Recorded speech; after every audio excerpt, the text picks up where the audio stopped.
Thank you for coming to this week's of Hear Our Voices. We hope to see you next week, but please follow us on our social media platforms. We got YouTube, we got obviously here, depending where you are, become our friend. And we have Instagram and we have TikTok. So follow us on there. And also, please guys, go looking at emails, popping your spam to see if the Section 8 vouchers came to you.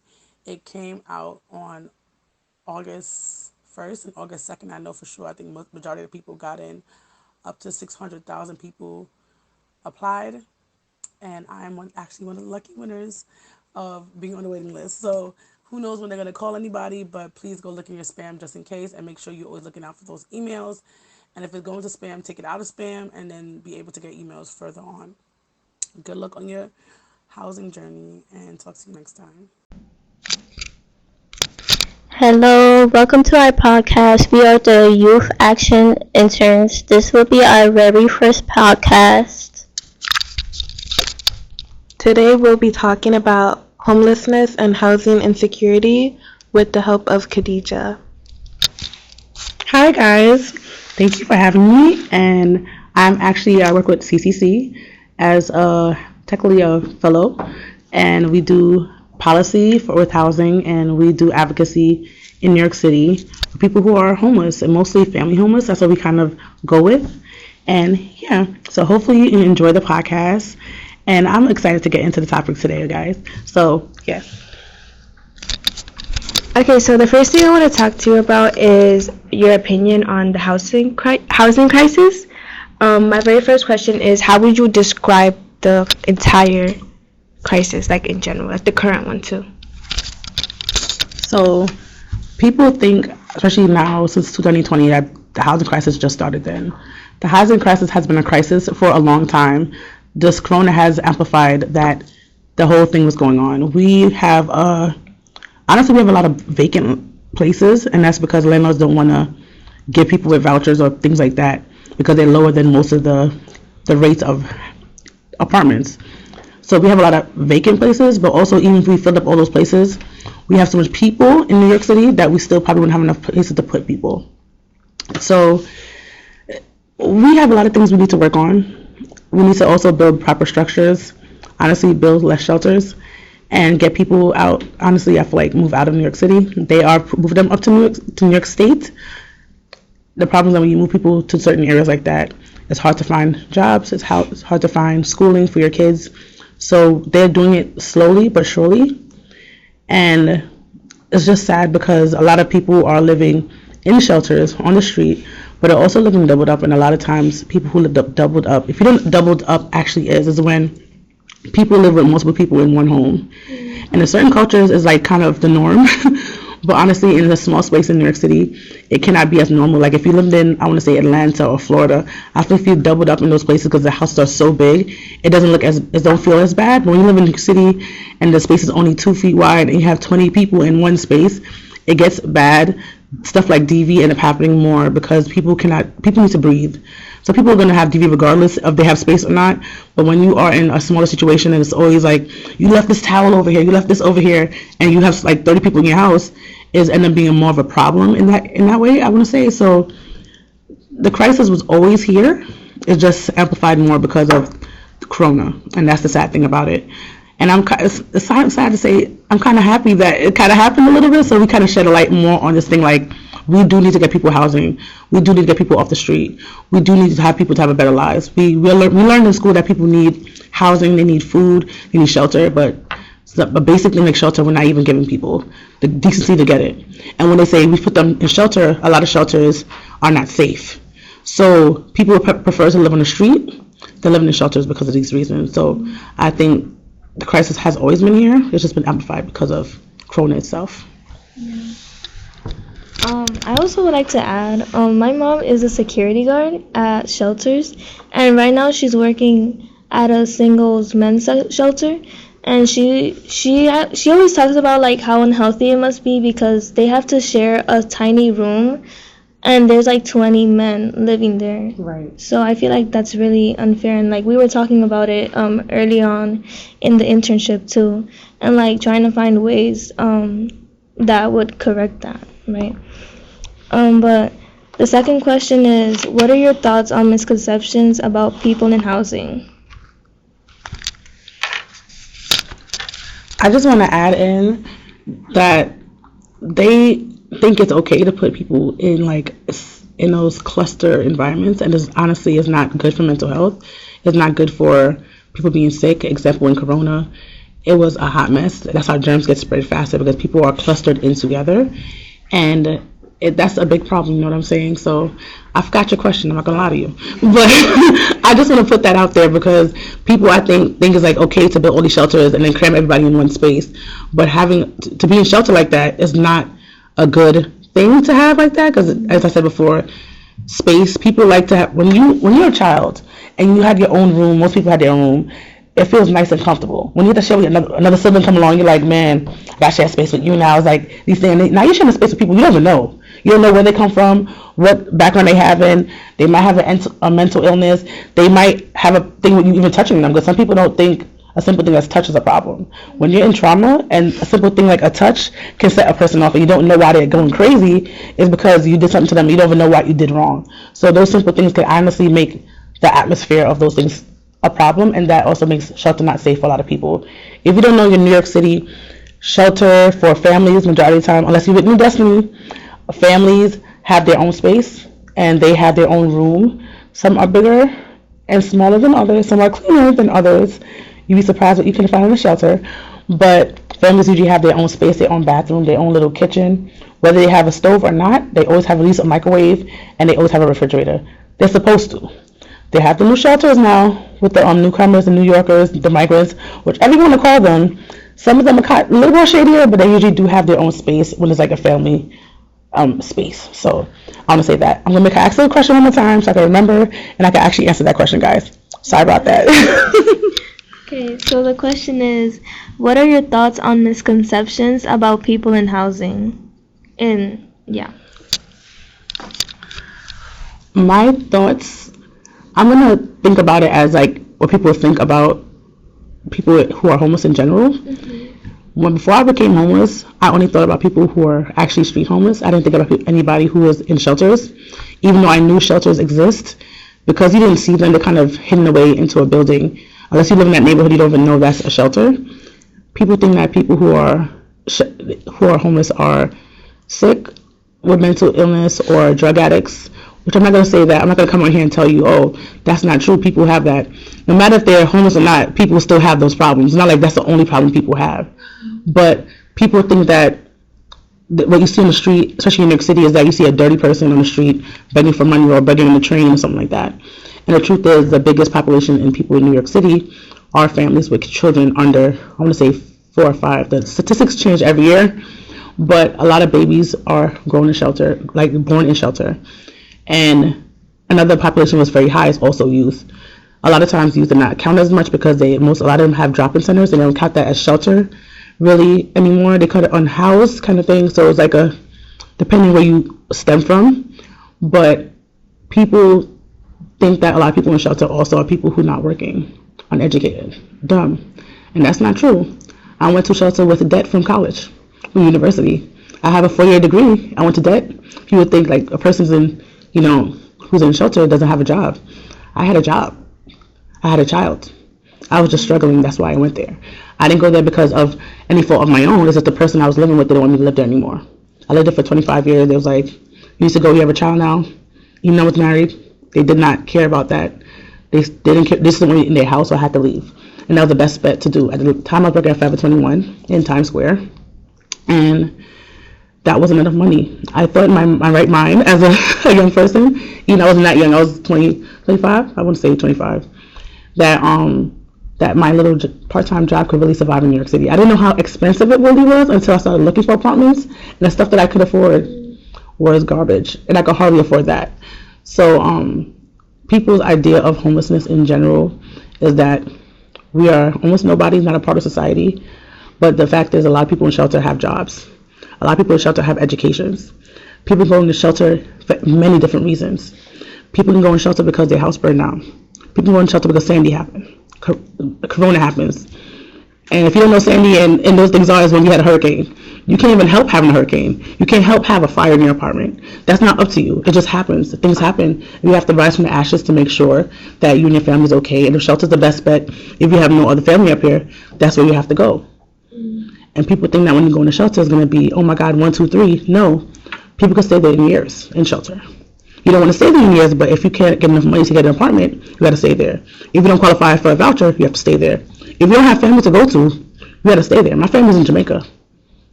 I went there one time when I went to shelter, went to Jamaica, came back. Jamaica was not a place for me to stay. I can't survive down there. So people think a lot of things about people who are in shelter, but they don't know the truth about a lot of people in shelter. You'd be very, very surprised why people actually end up in these positions. They don't go there because they want to. They're not going there because it's a 5-star hotel, because honestly, we're not. Between the rats and the roaches, you're like, dang, how much survive here? You know New York City outside of the rats and roaches. Imagine the shelter. And you have a newborn baby. And when the baby turns 5 or 6 months, 11 months, when they're supposed to be crawling around, they can't do that on a shelter floor because it's dirty. The carpet been there for years, probably not cleaned properly. You know, but your child, and that's your child end up being delayed because they live in the conditions that you are in, and it's sad. But that's a little bit about how, like, shelter in general and people who are homeless, it's not what you see, it's what you don't see is a problem. What you see is one thing, but imagine the things you actually see. It's like when you go in your apartment or your house and you go in your bed for years. I'm not gonna lie to you. I don't clean into my bed that often. When you actually move that bed, you be like, dang, that is nasty. You saw the dirt outside your thing. It's like, okay, I can clean that. So you can see you can clean. But actually move the bed and look under the side of the bed. Beneath the bed, there's more of a problem under your bed more than the things that are actually outside in your room. And that's the thing with shelter. They tuck them away so you can't see them, but it's a big problem. And it's sad. And I feel like they need to do much more to make a difference for people and not forget about us, but a lot of times we're forgotten until we make noise. Until people keep on sleeping on the street, then they can see it. They're like, oh, maybe we want to do something about it. Yeah, you should have been doing something about it. It was always a problem, but you didn't want to do anything until it kind of went into your neighborhood, until it was bothering you as an eyesore. And that's the problem I think that we have with this system. And I can't even say New York, in America, because this problem is also happening in California. Stuff is happening in Atlanta, not as much. It's happening in Chicago. A lot of big cities, it's a problem. And the sad thing, in smaller cities, they don't have a system for families. They don't have it how we have divided in New York City. As I said, I was telling them earlier, New York City has them divided in family with children under 21. Then they have adult children with families. They have youth. They have singles, women and men. In other states, they don't have those. I interviewed somebody the other day, well, a couple of months ago, and where she lived, she had to live with a bunch of people. She had a newborn baby. People with mental illness, women, all different kind of stuff happening around them. None of them had kids. Majority of them didn't have kids. She's one of the youngest people there. She shouldn't have been in that environment. Her child shouldn't have been in that environment. And they're sharing a room together. So you have drug addicts, mental illness, a lady with a newborn. That shouldn't be happening. Surprisingly, New York is a hot mess, but compared to other states, we have it pretty good here, which is kind of sad to say. That means we still have a lot of work to do. Mm-hmm. But thank you guys for your work thus far, because being an advocate is not an easy thing. Some people are ignorant to what's actually happening in their neighborhoods and around them, and we thank you for your services that you have done so far. Mm-hmm. But yes. Okay, so this section is about your experience being homeless. So what are some support systems you had while you were in this situation, and what support system do you wish you had, like friends, family, and the government, like support? Honestly, some supports I could say is positive is that I was on welfare before I even got in the shelter. If you don't know what welfare is, it's PA. They give you food stamps, they give you cash, they can help you with childcare and things like that. Luckily for me, compared to some people in New York City, because I did work a lot of stuff with youth and homelessness before, I knew where to go to, like the home bases, the Catholic charities, things like that. Because I worked with Covenant House at one point, which is also, they do youth homelessness and stuff like that when I was living in Queens. So some things I did know, so I kind of, if I was in any trouble, I could really go to these places. I worked at a place called Safe Space. I also worked there after school when I was in high school. So I think those resources were great. I wish that my family was a little bit better, but you know, things happen, life happens, you forgive, you forget. We don't forget as much. You really more forgive and try to move on. I'm happy that I had my church. I wish they were more helpful than they were, but definitely that was my safe space to go, especially on the weekends, and I went there to go for services and things like that. Shelter was an interesting experience. To get in shelter was basically a fight. I went there the first time when I was pregnant. They said, no, you're not eligible. I had to find somewhere else to go. Where I was living was not the safest place, but I had to stay there. I had nowhere else to go. Then, finally, they told me I had to leave my place and I had to go to somebody else's house. And I stayed there for a while until my baby was born on the couch. Having a baby in the summertime is like the worst ideas, but it happened. And it's really, really hot. You don't have no AC and you're on the couch. It was just a mess. But I can say through all that, I made it. And, shelter was depressing. Not for everybody, but for some people, most people, it's depressing. I already had a depressing not personality, but I was already a depressed person before when I was pregnant. So when I went to shelter, it just made it worse. I wish shelter had more caseworkers to help people who actually want to care to do their jobs, people who actually want to stay. A lot of times, because they are underpaid and underworked and have a lot of people work on their actual caseload, a lot of people don't stay there that long. So you feel like you're lost in limbo because your case will get started in 1 week. 1 week is not getting started. When I was there, I had multiple caseworkers. I also went through 4 different shelters, and I stayed in one shelter for over a year and change. And it wasn't easy. And I was in denial about depression. I did see, I want to say a therapist, I don't know what her title of her person was, but she told me I was depressed. But I was in denial because there's just so much things. I was thinking more about housing, more than mental health. So I wish they had more mental health services. I wish they make people know that it's okay to have this problem and that you're in shelter. You probably are going to be a little jacked up by the time you leave, especially if you're there for a certain amount of time. If you're there for 2 or 3 months, I'm not saying you're not going to have trauma, but if you're there for over 6 months to a year, people stay in shelter 8, 9 years, you're going to leave with problems. You're going to go in one way and come out a different person. And it's up to you, honestly, to see if you're going to come out weaker or stronger, because shelter can be a jungle. New York City is a jungle, but the shelter itself is a jungle all in its own. And I wish they just had more supportive services. And I wish that they had people who are more understanding. A lot of times, I was talking about this on my channel actually a couple days ago about how that people in these fields, they work these jobs and they don't really care about the people that they're working with. And it's kind of sad that they give you an attitude when you're already stressed out. They have a place to go after this. After their job is over and they clock out, they have a place to go. You're stuck in this building. You're stuck with these people and they're like, Dag, I don't have nowhere to go. And they give you an attitude. They don't want to work on your case. They don't want to help you with a voucher. Every minute they say you're denied, they don't tell you the proper reason why you're denied. So you're just there struggling, thinking, how can I go? What can I do if whether it's legal or illegal just to get out of the situation, but you have to always pick the legal way because you have a child and you can afford to get a case and go to jail. So I wish they had much more things for people to be okay. A lot more, I think, also community stuff, like probably more different classes. I really didn't need a lot of stuff I didn't qualify for because I do have education. So a lot of things they have for people I can't get. But I even think more like social stuff will be good because it's like, I tell people when you're in shelter, just keep your head down. Don't talk to nobody. But if you have more for a social event, you can feel more comfortable. Your child can run around a little bit. You can breathe a little bit. You can have having a child, you love them to death, but they give you a lot of problems. So I feel like having those aspects for a person in shelter would be great. And making sure that people know the resources, because a lot of times I had to Google it. Why are you working there? But I don't know the stuff was happening, what I need, like Housing Connect. That's a simple thing, all you got to do. That's why I do my videos a lot, because it's like people are asking me what their caseworker, and I don't get paid for it. Their caseworker get paid for this information to give to people, and they're not giving it. Why are you gatekeeping the thing that you're not even using yourself? This is your job is to give to other people. That's your job is to give to others. Why are you keeping it to yourself? Why should a person not know that when you do a night check application, you should be up in there every 6 months to make sure it stays current? I didn't know that, and I was in there for months not knowing that. That's something simple that you can tell me to do that I can help myself.